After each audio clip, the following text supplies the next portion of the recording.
Quels événements ont marqué la scène InsurTech en Europe l'année dernière? C'est ce que j'ai souhaité partager avec vous aujourd'hui à travers une sélection de 24 moments qui m'ont semblé être clés en matière d'innovation et de technologie dans l'assurance.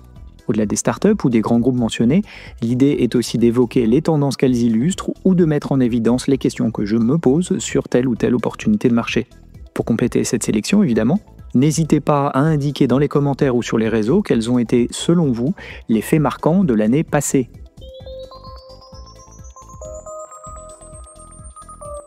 Premier trimestre, on commence par l'annonce en janvier dernier du partenariat entre la start-up suédoise Insurely et la filiale 100% digitale d'AXA, Direct Assurance.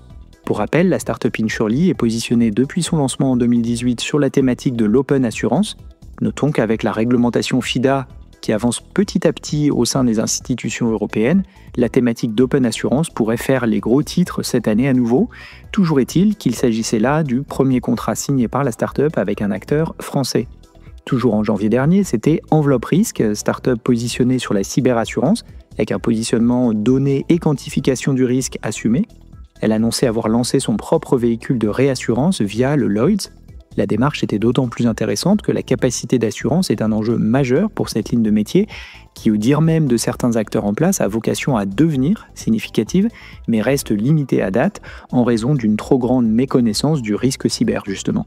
Sur le premier trimestre dernier, on a assisté au départ de plusieurs insurtech allemandes du territoire français. En effet, Finlex, GetSafe et enfin Thinksurance ont annoncé stopper leurs initiatives sur le territoire.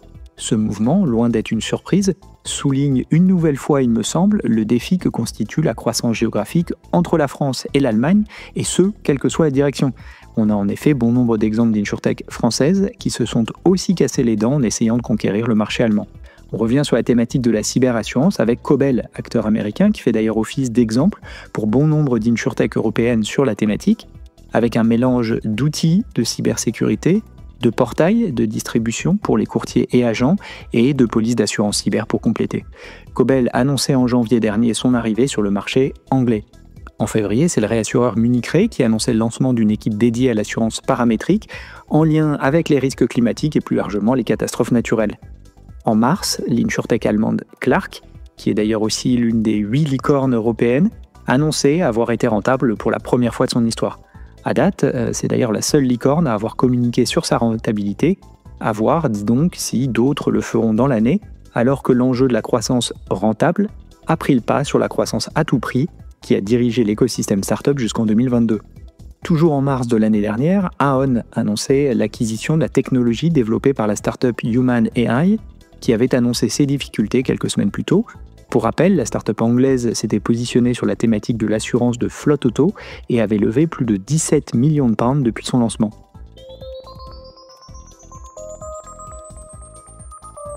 Deuxième trimestre. En avril, Lemonade, l'insurtech américaine, annonçait le lancement d'un deuxième produit d'assurance sur le marché français. Toujours en partenariat avec Cardiff, elle offre désormais de l'assurance habitation à destination des propriétaires. À cheval sur le premier et le deuxième trimestre, deux courtiers, Marsh et Aon, faisaient des annonces en matière de cyberassurance. Cela venait confirmer la dynamique sur cette ligne de métier dont on parlait beaucoup depuis déjà plus d'un an sur la scène InsurTech avec de nombreuses startups lancées dans chaque écosystème local. Toujours au printemps, c'est le Parlement européen qui a avancé sur la réglementation FIDA visant à favoriser et encadrer le partage des données dans les services financiers et en particulier dans l'assurance.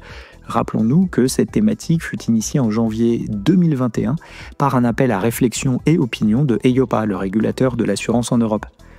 Comme évoqué au tout début du podcast, ce sujet de l'ouverture des données des assureurs et de la réglementation FIDA en particulier pourrait être l'un des gros sujets de l'année 2025. Au-delà de ce thème, je finalise actuellement mes prédictions en matière d'innovation et technologie dans l'assurance pour l'année à venir. Pensez donc à vous abonner au podcast ou sur YouTube pour ne pas rater le prochain numéro. En mai, coup de tonnerre, la plus grosse insurtech européenne, WeFox, partageait publiquement ses difficultés en matière de trésorerie. Cela faisait suite à des levées de fonds plus limitées, à son échelle j'entends, quasi tous les trimestres en 2023 et augurait d'une stratégie de recentrage des activités avec la cession annoncée des lignes les moins rentables, y compris les opérations dans son pays d'origine, l'Allemagne. Toujours en mai, le réassureur Swiss Re faisait part de son souhait de recentrer également ses activités en planifiant la cession de sa filiale iptiQ. Pour rappel, il s'agissait là de son initiative en matière d'assurance embarquée, Embedded Insurance en anglais, dont l'annonce la plus fracassante avait été un partenariat avec Ikea.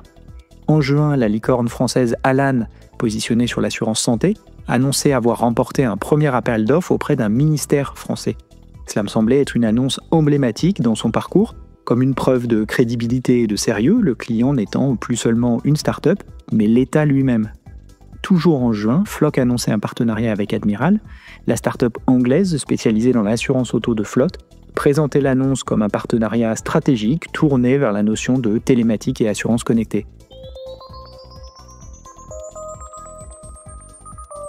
Troisième trimestre, en août, et pour revenir à la cyberassurance, c'est un autre acteur américain, Coalition, qui annonçait son arrivée sur le marché européen avec un lancement en Allemagne. En septembre, c'est Accurate, la start-up française, qui annonçait faire l'acquisition de Milliman avec la double ambition, d'une part d'enrichir son offre produit et d'autre part d'accélérer sur le marché américain. Toujours en septembre, c'est une autre insurtech française qui faisait parler d'elle, Sena. La start-up annonçait un partenariat avec SPV sur la thématique de l'assurance santé. En septembre toujours, et en France également, deux startups annonçaient des mouvements similaires. Datac et Stoic, toutes deux positionnées sur la thématique de la cyberassurance, dévoilaient des capacités d'assurance à la hausse. La première indiquait pouvoir couvrir des sociétés réalisant jusqu'à 1 milliard d'euros de chiffre d'affaires. La seconde poussait le curseur jusqu'à 750 millions d'euros. Toujours est-il que cela illustrait selon moi un mouvement plus large observé partout en Europe où toutes les startups initialement lancées à l'assaut des TPE-PME cherchaient à élargir leur capacité de couverture vers des entreprises de plus grande taille.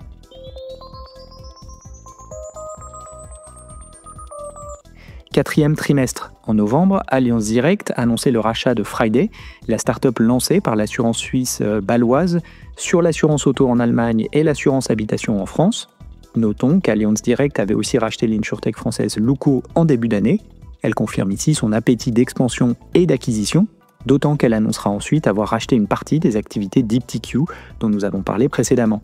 Toujours en novembre, c'est la licorne anglaise ManyPets, spécialisée dans l'assurance chien-chat, qui annonçait quitter le marché américain. Pour rappel, elle avait déjà annoncé quitter le marché suédois quelques mois plus tôt. Ainsi, et à ma connaissance, la start-up se concentre désormais sur son marché domestique. À l'automne, AXA XL annonçait le lancement d'une police d'assurance dédiée aux risques liés à l'intelligence artificielle générative.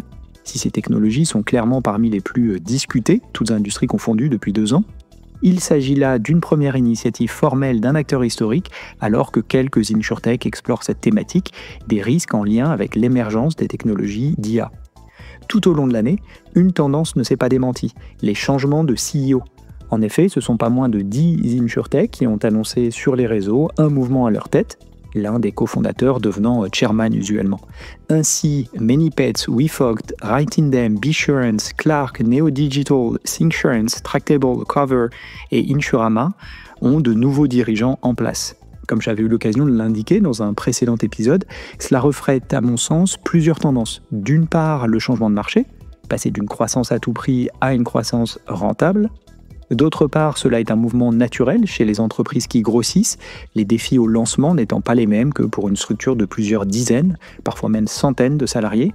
Et enfin, comme le magazine en ligne Sifted le révélait, cela pouvait aussi faire écho à une forme de lassitude et de préservation de la santé mentale, alors que certaines startups opèrent depuis près de 10 ans. Enfin, et pour conclure cette rétrospective, j'ai retenu en décembre l'annonce du rachat de Direct Line par Aviva pour un montant de 3,7 milliards de pounds. Ça me semble en effet être un bon benchmark intéressant pour certaines startups, notamment les licornes insurtech valorisées au-delà du milliard d'euros. Comme il s'agit probablement de la tendance la plus marquante de l'année, dans la mesure où elle s'est répétée à plusieurs reprises et fut illustrée par de nombreuses startups partout en Europe, je vous propose d'écouter ou de réécouter le podcast que j'avais consacré au départ des CEO dans l'InsurTech. J'y détaillais 3 manières différentes de lire ces annonces entre optimisme et interrogation. À bientôt.